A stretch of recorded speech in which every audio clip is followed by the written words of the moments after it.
What is up, health enthusiasts? It's Coach Lamby here for Working Weights LLC, your guide to strength, health, and all things nutrition. I am joined as always by my co-host Dwayne Ulrich, aka Poppy Dwaro. That's right. And today we are starting our series on how to stop repeating what you hear on social media. Yes.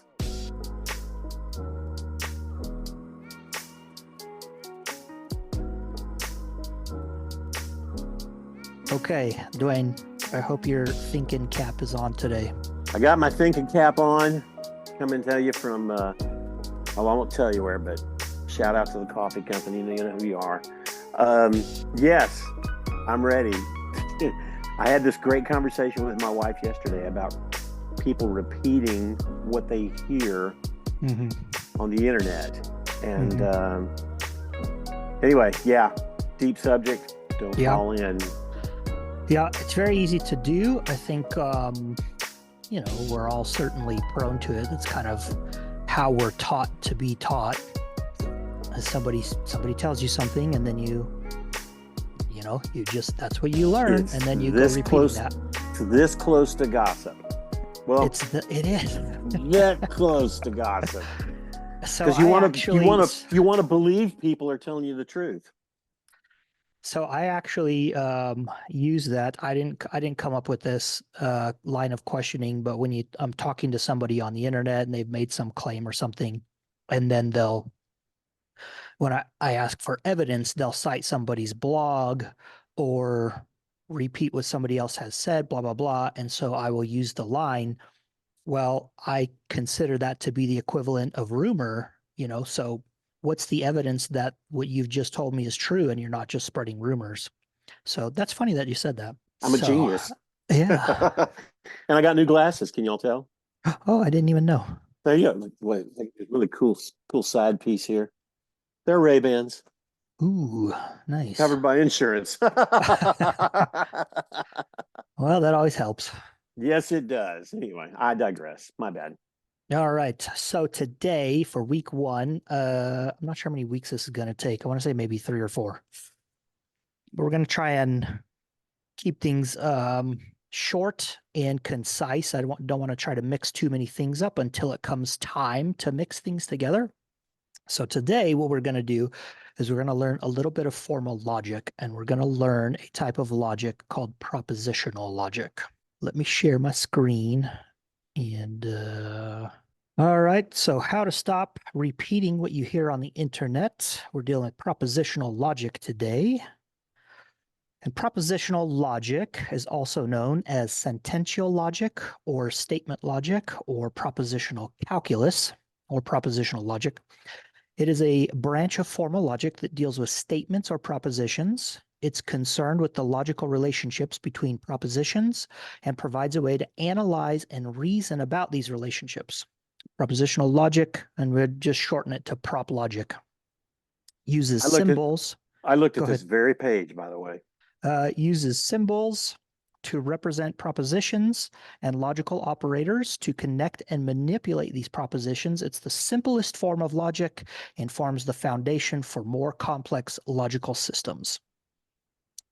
So you looked at this page on the left here? I sure did. I looked at it and I was like, I'm out. I'm not sure. Yep. So we're gonna learn how to use the calculator today. All righty. And we're gonna figure all this out. All right. So what are propositions? So a proposition is a declarative statement that can be true or false, but not both at the same time. And we might just shorten that to saying it's a statement that has truth value to it. So some examples of this would be like adding 2 odd numbers equals an even number. So that statement is true or false. True. But it's not true and false. Correct. Toilet paper is white.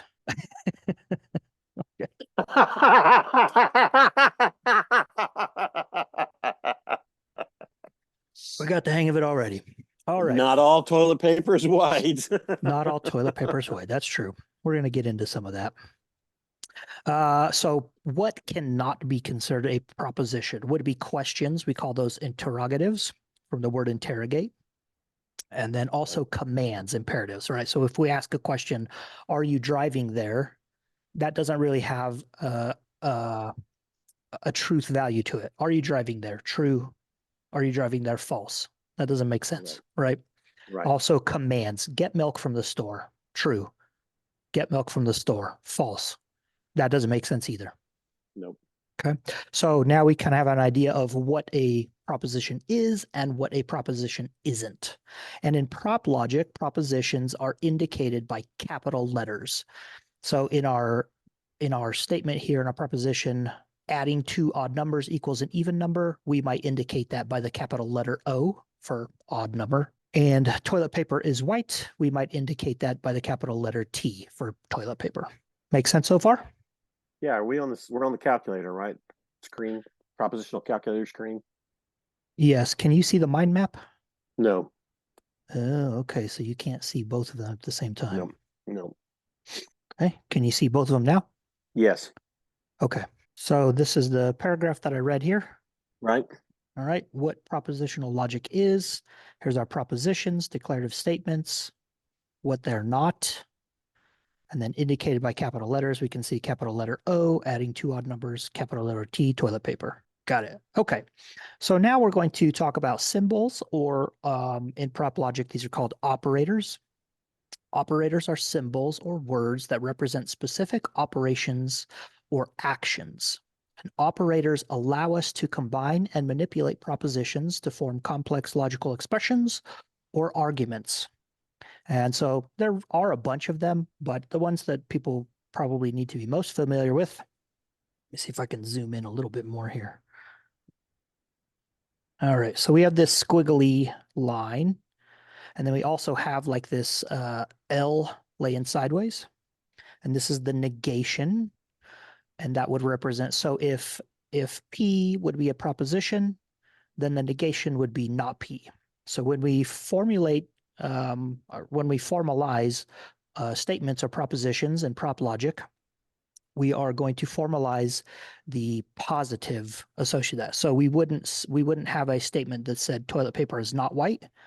It would be toilet paper is white, and we would add this negation to say it is not the case that toilet paper is white. Okay, that makes sense?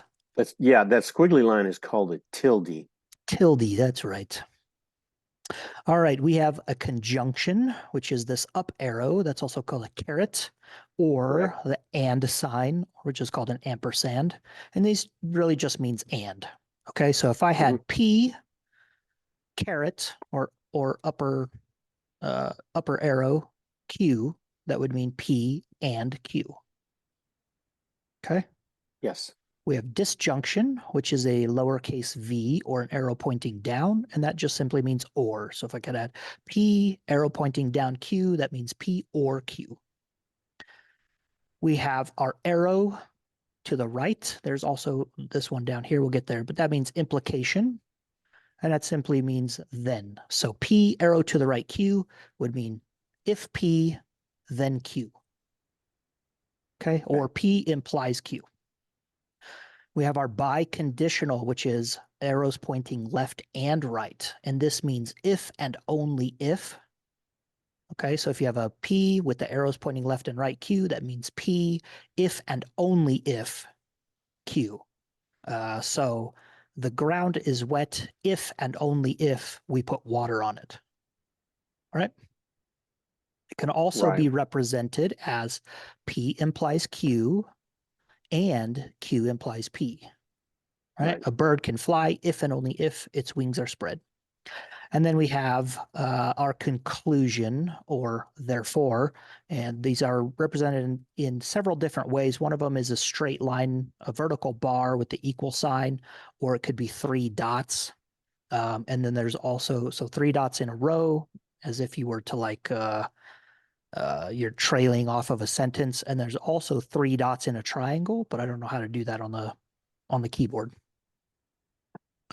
All right. So we good so far? Yeah, I think so. Okay. So we're going to do some exercises here, and I'm going to leave this on the side of the screen here. Okay. And we're just going to do a few until you can kind of get the hang of what all of these things mean. All right. So if I type in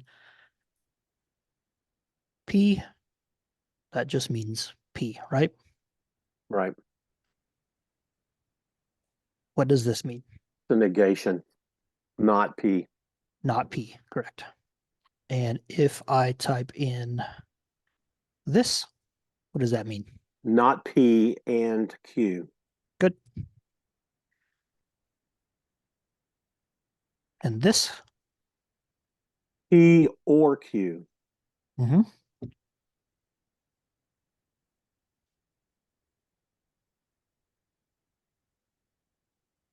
About that one. Straight up arrow is P. It's an implication. P then Q. Mm-hmm. And so let's say we go P.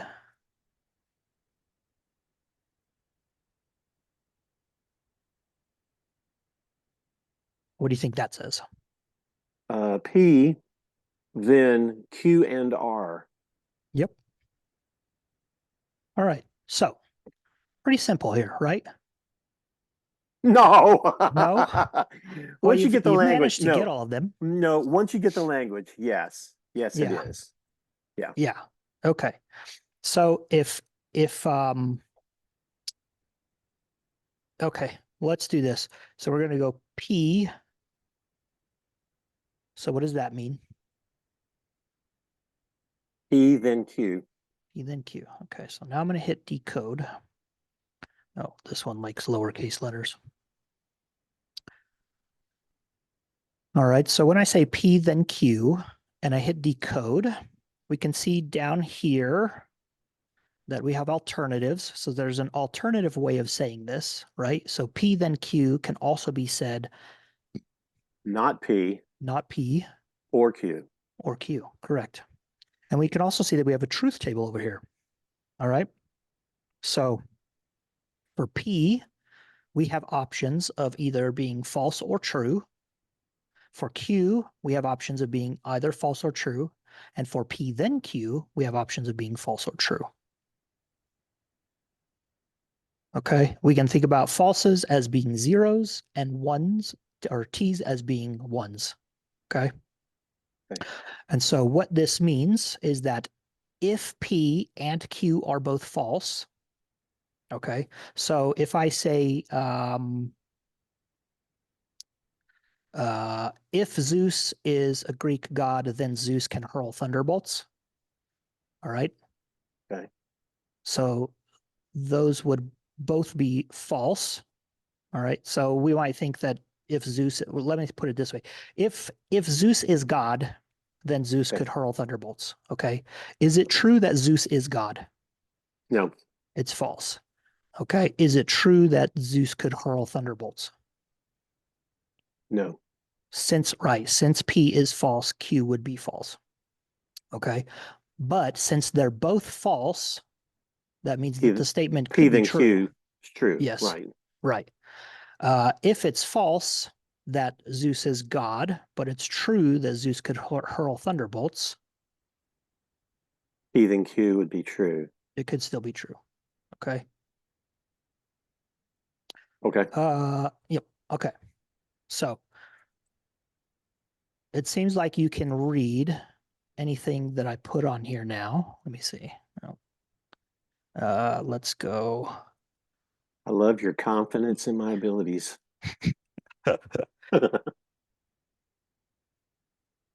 Okay, P or Q. Then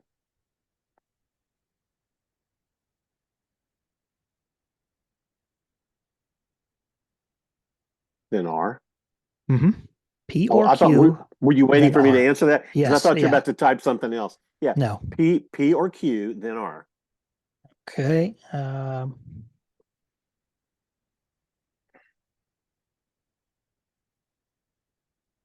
about that one? Yeah, P or Q, then R and S. Okay. Yeah. So it seems like you have a pretty good hang on what all of the operators are and what they mean, right? So if I Yeah. write something out, you have a pretty good basic understanding of how to read it. All Right. right. So Right. we're going to do a little example here where we're going to start translating some English into things. Okay. Yep. So we have the proposition, I bought a lottery ticket, and that'll be represented by P. we have the proposition I won the jackpot. That's represented by Q. Okay. So now you're going to translate. So this one up here. Okay, well, So that over would on the be mind map. not. That Uh-huh. would be no, so that would be no. So I did not buy a lottery ticket. Correct. And this one? P or Q. So I bought a lottery ticket or I won the jackpot. Mm-hmm. Okay. This one? So I bought a lottery ticket and I won the jackpot. Yep. This one? I bought a lottery ticket, then I won the jackpot. Yes. And when we have a then, this can be expressed as if. If I bought a lottery, if P, then Q. Mm. If Okay, I bought a good. lottery ticket, then I won a jackpot. Okay, Right. how about this one? Uh, I did not buy a lottery ticket and I did not win the jackpot. Is this not a and? Oh, my bad. So I did not buy a lottery ticket, then I did not win the jackpot. Yeah, there you go.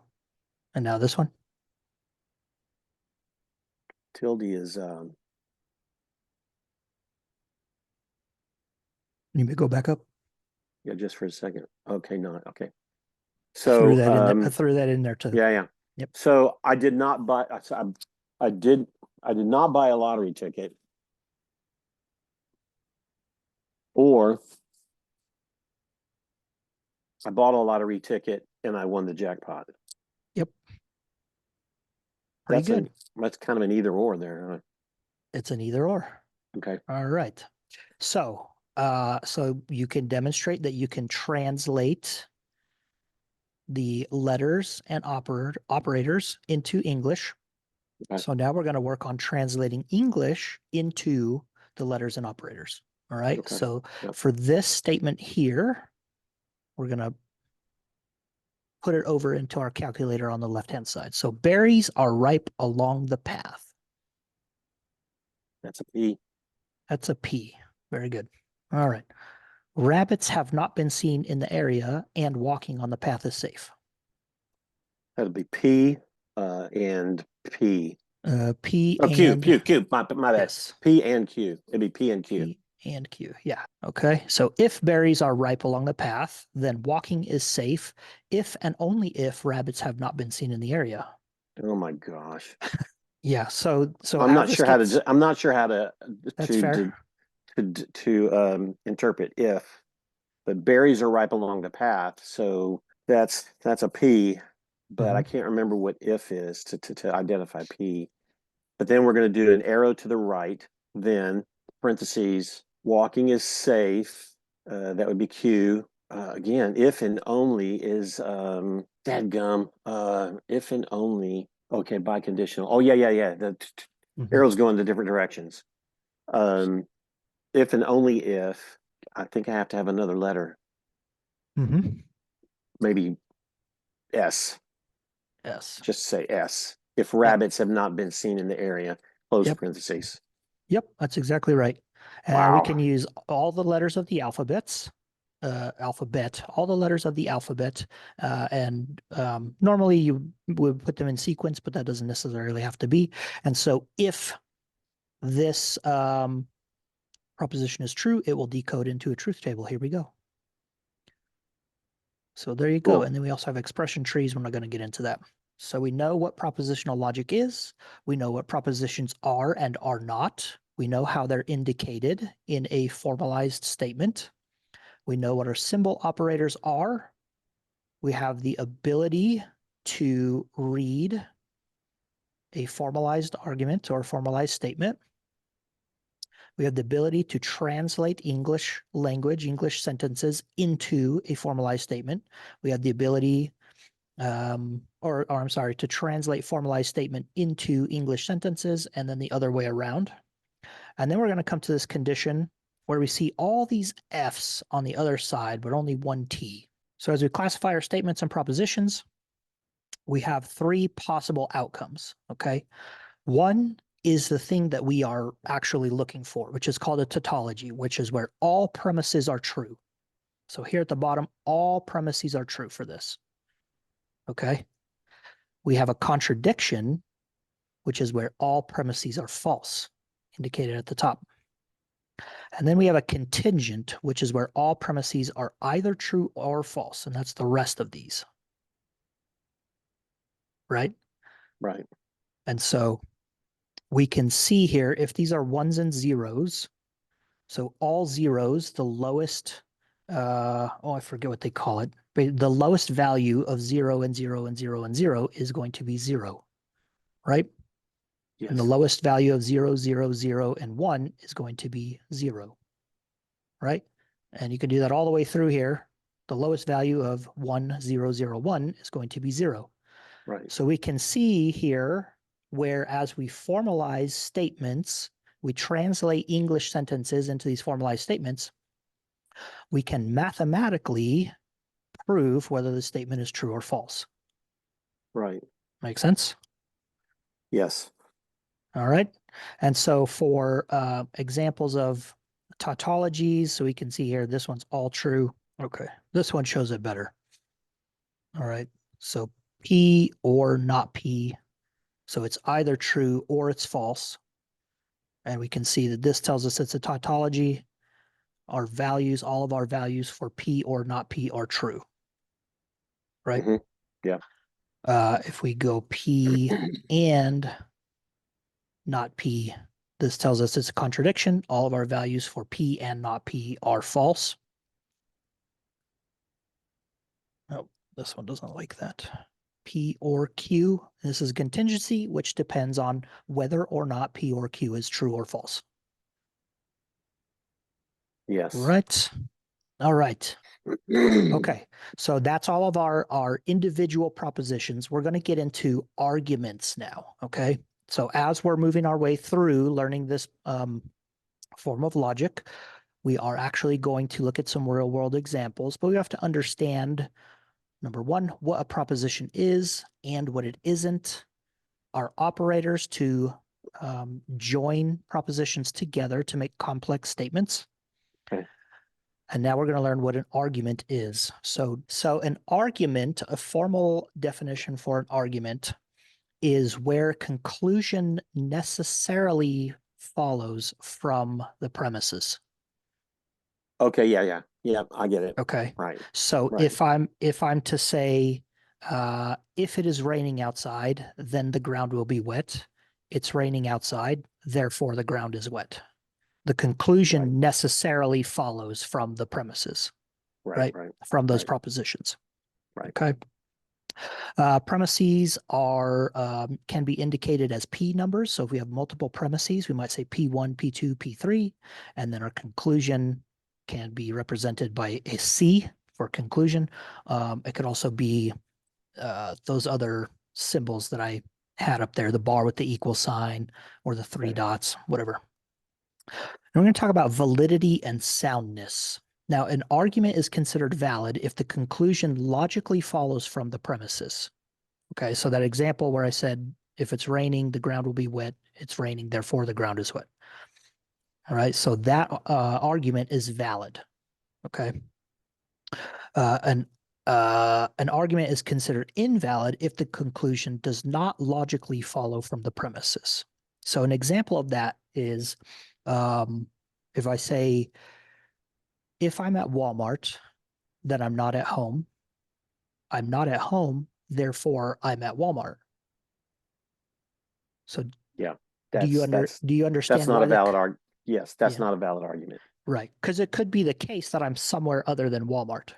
Right. Right. So the conclusion doesn't necessarily follow from the premises. Right. Okay, so an argument can be valid or it can be invalid, depending on whether or not the conclusion follows necessarily from the premise. Now, an argument is sound if it is, number one, valid, so the conclusion follows from the premises, and number two, all of the premises are true. So when we make arguments, when we're trying to formalize an argument, what we really are looking to do is to make sound arguments and not just valid arguments. Okay. So if an argument is both valid and has all true premises, it's considered to be sound. Sound argument is a strong and reliable form of reasoning because it is both logically valid and supported by true information. Sound arguments provide a solid foundation for drawing conclusions and making logical deductions in propositional logic. All right, and so we have some more examples here. So P1, either John is stupid or he is lazy. P2, John is stupid. Conclusion, therefore, John isn't lazy. So would you say that this argument is valid? So does the conclusion necessarily follow from the premises? It does not. I'm stuck on that. Well, it's not sound. Let me say that. It's not sound. Either John is stupid or he's lazy. Mm-hmm. If that is valid, then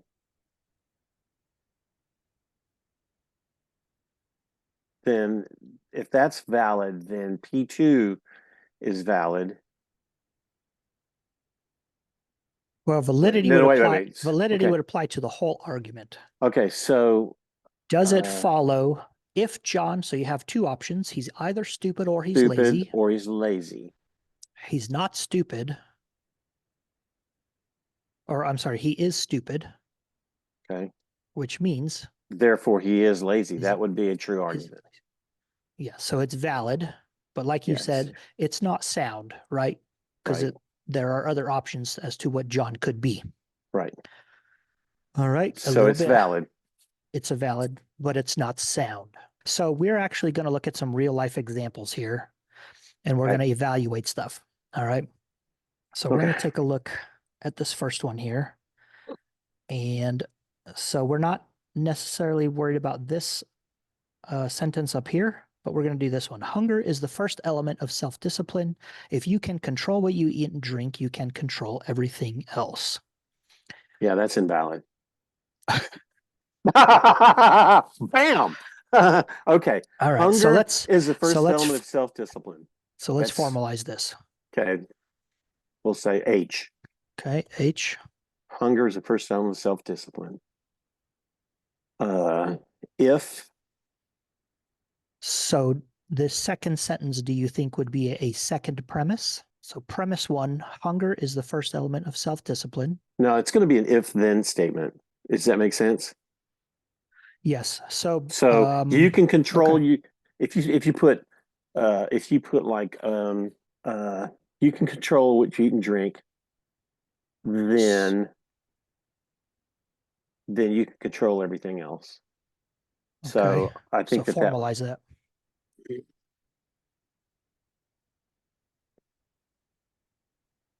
So there's not a thing for if. It's it just will be you can control everything you eat and drink. I'll call that, let's just call it P because I like that. That's what I'm used to now. Okay. Wait a minute. So H is different. H is separate. Right. So H is separate. So that would go ahead. Do you think there's an operator that would join H and P, or are H and P two different premises? H and P are two different premises. Yes. So premise one is that hunger is the first element of self-discipline. Remember, we're trying to create an argument, so we're trying to add evidences. So so I have another next premise. So P, if you can control what you eat and drink, and then you'll do a then yes, and then I'll just say Q for you can control everything else. Okay. All right. So hunger is the first element of self-discipline. Yes. If you can control everything you eat and drink, you can control everything else. Conclusion. What's the conclusion? It's an invalid statement.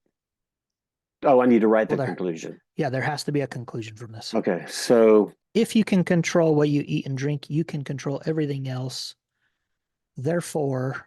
Okay. Honestly, H is not really in the equation. It's just a proposition. It has nothing to do with the next two operators. Okay. Do you see what I'm saying? So if you can control what you eat and drink, you can control everything else. Therefore, we might just say H, right? If you can control what Yeah. you eat and drink, you can control everything else. Therefore, hunger A is the is the first first element element of of the discipline. self-discipline. Yes, yes. Right. And so this argument It's is invalid. invalid. The conclusion does not necessarily follow from the premises. Yeah. All right, we're going to go down to the next one. This one's easy. So I'm going to do this. All right. So Okay. if you're Oh, you're doing vegan, the easy one. Go ahead, bro. Go ahead. Go it ahead. seems like your brain's smoking. It is. All right. So this is where it starts to become hard, is when we start trying to formalize people's uh written English, into a formal argument. So if you're not vegan, have you considered that animals in sanctuaries are being rescued from you? Now, if we remember what a proposition is and what a proposition isn't, a proposition cannot be a question, right? Hmm. So have you considered that animals in sanctuaries are being rescued from you is not a proposition. Right. However, we can infer a statement, right? So if you are not vegan, then Then animals animals are being rescued being from you. rescued. Right. So Right. if we're not vegan, so we have to represent that as not V. If you're not vegan, then animals are being rescued from you. We would add a premise. You're not vegan, therefore animals are being rescued from you. Right. Right? So this argument is valid. All right. So if you take vitamin D, you also need magnesium and vitamin K2. Magnesium activates vitamin D. Vitamin K2 keeps calcium out of the arteries and puts it into bones. Vitamin D does not work without magnesium and vitamin K2. So before we go and formalize this, I want to see if the propositional logic goggles have been applied to your eyes. Do you think um, so what do you think the conclusion would be from this? All of this, yada, yada, yada, therefore what? Well, it has to be therefore vitamin D does not work without magnesium and vitamin K2. Okay, so if we're gonna, so when we formalize a proposition, we want to put it in the affirmative, in the positive. So take out the nots. So Okay. if I take vitamin D, what else? So vitamin D works with magnesium and vitamin K12, K2. Okay, so I should take vitamin D with magnesium and vitamin K2. Yes, yes. Vitamin Okay. D plus magnesium and vitamin K2. Does that conclusion logically follow from the premises provided here?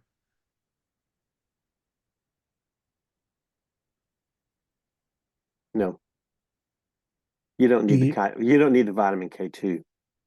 Okay. Vitamin K2 has nothing to do with activating Very or good. the Yes. vitamin D. Okay. Yeah. So let's formalize Oh, this. All now we right. got to So, formalize it. yeah. Okay. So if you take vitamin D, then you should also take magnesium and vitamin K. Right? That's premise one. Yeah, which by the way, the end result is that's a false statement. Magnesium activates vitamin D. So we might just say magnesium. If you take magnesium, then Then, we will activate vitamin D.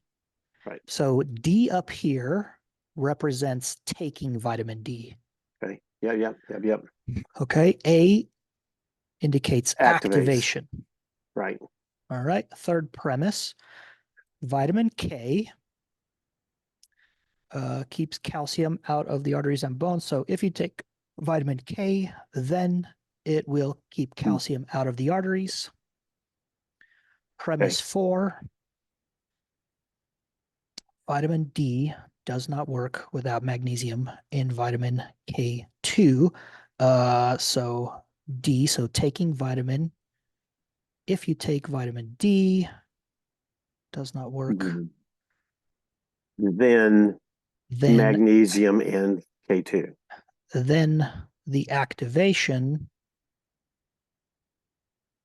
then you will not have the activation. Wait, if you take vitamin D, Then you have to do then you have to take magnesium and vitamin K2 yes. So because it we would decided you be, can't use the not on that.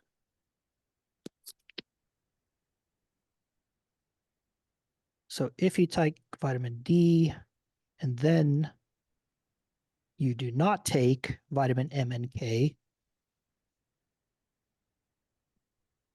Wait, didn't we discuss that you had to make that a positive? Oh, you're going somewhere with that. all right. So if you take Without vitamin D, then you do not take vitamin N K, then you will not have activation of vitamin D. okay. Does that make sense? Yeah. That's Yeah. premise 4. So conclusion, you should take vitamin D and K, or so you should take vitamin D And and magnesium. magnesium and vitamin K. Invalid. Yeah, you don't have to take vitamin K. Yeah, I'm not really sure that you need to take magnesium with vitamin D either, but Well, I know, but according to we can this, see, yeah, so we can see that as we start to formalize the argument, we can see just from the premises, like this just doesn't make sense. This is just a bunch of gobbledygook right, as we formalize an argument, right? right, So we don't even actually have to know whether or not it's true that you should take or magnesium activates vitamin D. It's just that the conclusion doesn't logically follow from his premises. right. Hopefully this is Yeah. clear as mud to everybody. Let's do a review. Okay, so propositional logic. We have propositions. These are declarative sentences that can be true or false. Questions and commands cannot be propositions. Propositions are indicated by capital letters. We have symbols and operators, and those help us to combine propositions to form complex expressions or arguments. Cool. Our propositions can either be tautologies, contradictions, or contingents. We have arguments, and an argument is where we have propositions or premises and a conclusion. An argument is valid if the conclusion necessarily follows from the premises. An argument is sound if it is both valid and all premises are true. Right. And then we have all of our examples here. And you guys, I'll put the links to the calculators, and you can have all of these as you go through and look. And so what you want to do um, as you read through stuff on social media, and you're trying to determine whether or not this person is making a good case or if it's just a bunch of word salad, right? Is go through each sentence and determine what are the propositions. BMI is useful. That's a proposition. Waist circumference might be better for informing future health risks. That's another proposition. Having an elevated waist circumference doubles the risk for premature death. That's another proposition. Even when BMI is normal. That's another proposition. Right? And so you can use the calculator to put these things together. And once you do it a few times and you kind of start to see how things interact with each other, which operators you're using, you can get a good idea of whether or not someone is making a valid argument, whether or not that argument is sound. You can start to, we're going to work on determining the soundness, and we're going to work on logical inference in the next episode of this. All right. So Dwayne, do you feel like you understood it? Yeah, I feel I've got a above average handle on the decoding Mm-hmm. and on the actual assignment of operators to the and you know letters to what the different premises are. So I feel like Mm-hmm. I did pretty good on that. Um, Transitioning that into a complicated statement or group of statements is a little bit tougher. So, So yeah. So if you know what P and Q are, you have the ability yes, to translate this into English. yes, I do. You also have the ability to translate a sentence into formal language, Yes, right? yes. And so I now I've the got a hard part. I've got a feeling for the tautology and Mhm, contradiction, and so I've got a feeling for that. Then the hard part is the more complex the mhm. statement is yeah, that's a little bit harder. That's where it becomes harder. Yep. And we're going Yeah. to continue to work on that. And so all this is practice. So really, there's more to this than this, but everything that a person would kind of need to know to be able to start to evaluate things that you read online Mhm. and stop repeating what you hear. The beginning of that Right, kind of lies within this, right? Being able to right, right, deconstruct a social media post into the separate propositions and formalize an argument that's being made. right. All right. Yep. So, all right. Well, that concludes episode 1 in our series of learning how to not repeat social media. All right. Stop repeating what you hear on social media and actually know Yes. something. Yes. Okay. So, yep, that's it. Dwayne, I hope your mind was blown Mine was today. blown, man. Mine was blown. I hope you guys out there get something out of it. This is definitely a YouTube episode. Yeah. So, Yeah. all right. And yeah, hope you guys got something out of it. We will see you next time. Coach Lamby and Dwayne out. See ya.